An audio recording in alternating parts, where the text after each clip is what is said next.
Hey guys, this is Saikat. Welcome to my channel Saikat's Tutorial. Today we will talk about Angular routing events. When working with Angular routing, it is very useful to be able to respond to routing events. The most obvious and useful being when the router changes. Once you have a reference to the router for your application, you can subscribe to its events, which is actually an observable. This observable will emit a route event whenever applicable that you can subscribe or listen for. Being an observable, you can subscribe to it in multiple places. Now let me show you an example. First, I will create a constructor here, and in the constructor I will take a private variable of route.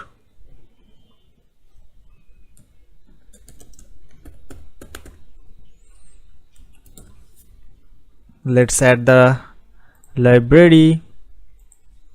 Now here router dot events.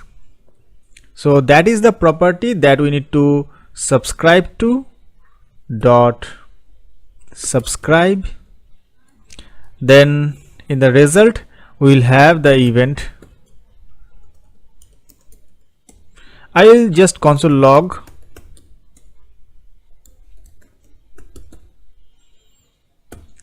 Now let's see what is there in our console log. So in the console you can see there are several router lifecycle events like NavigationStart, router recognized, GuardsCheckStart, etc. etc. Now here couple of routing events are newly introduced in Angular 5. I will definitely mark those, but let's start with NavigationStart. NavigationStart is triggered when a navigation is started. That means if you go to some routing, the first event NavigationStart will be triggered, and when the navigation will be completed, that time NavigationEnd will be triggered. In between there are couple of checks that we can hook to.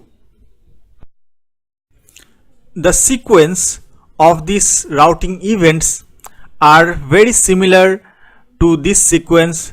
You can see NavigationStart, then routes recognized, then GuardsCheckStart, then child activation start, GuardsCheckEnd, resolve start, resolve end, activation end, child activation end, then navigation end. So the second one, routes recognized, is to recognize if the route is actually exist in our application. If routes are not recognized, then Angular will trigger another event which is navigation error. So if there is any navigation error, that means the route does not exist in our application. Also, any other navigation related errors are handled via navigation error event. If user cancels some navigation or by any guard the navigation is rejected, then also navigation cancel event will be triggered. For example, if I go to news, here we are protecting upcoming route. So if I click here, see I am unable to go to upcoming route, and in the console you can see navigation cancel event has been triggered because we don't have the permission to go to that page.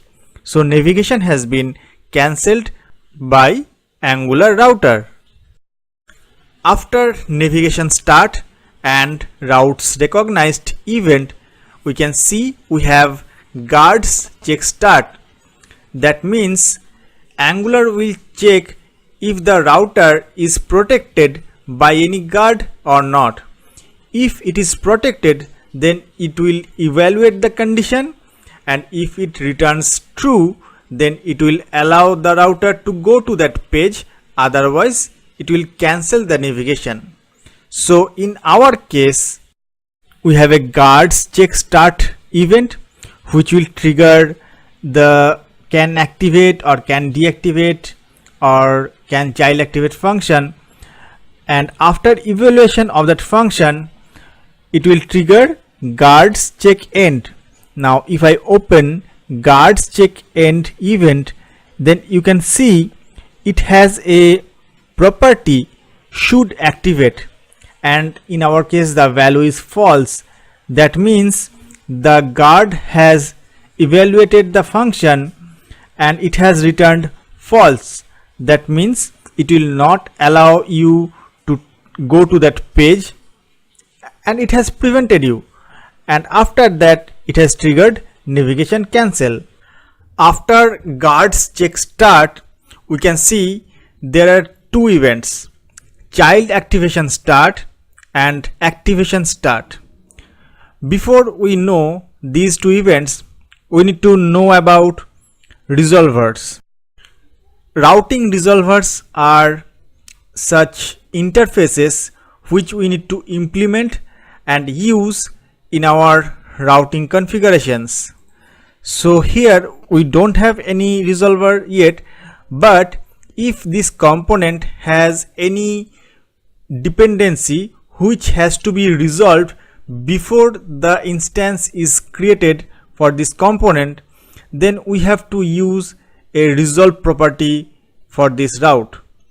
So using that resolve property, it will fetch the data or it will prepare the data before the component is initiated, and that value can be injected to the component.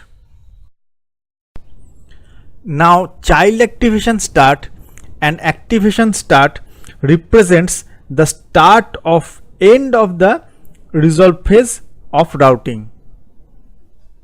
Next we have resolve start and resolve end events. Resolve start triggers the resolve phase of a routing, whereas resolve end ends the resolve phase of a routing. As per documentation, these two events are experimental, hence the timing of these two events may vary. Among all these routing events, child activation start, activation start, activation end and child activation end are part of Angular 5 release.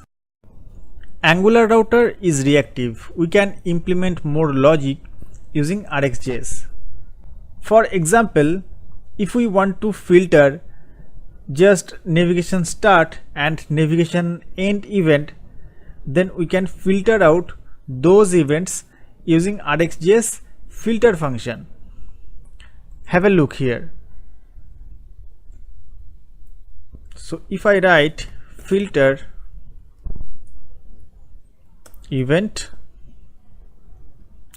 where event is instance of navigation start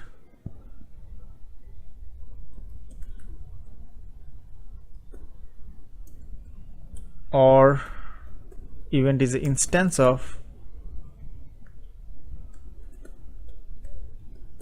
navigation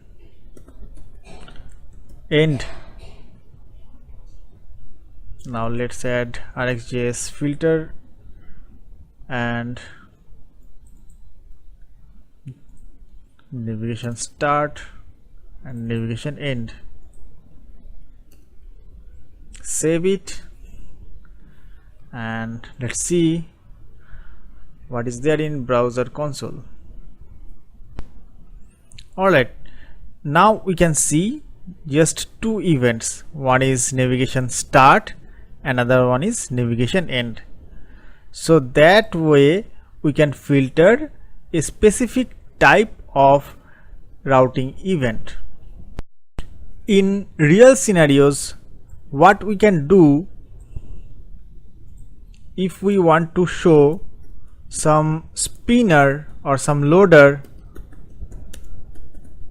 we can add it here on navigation start, and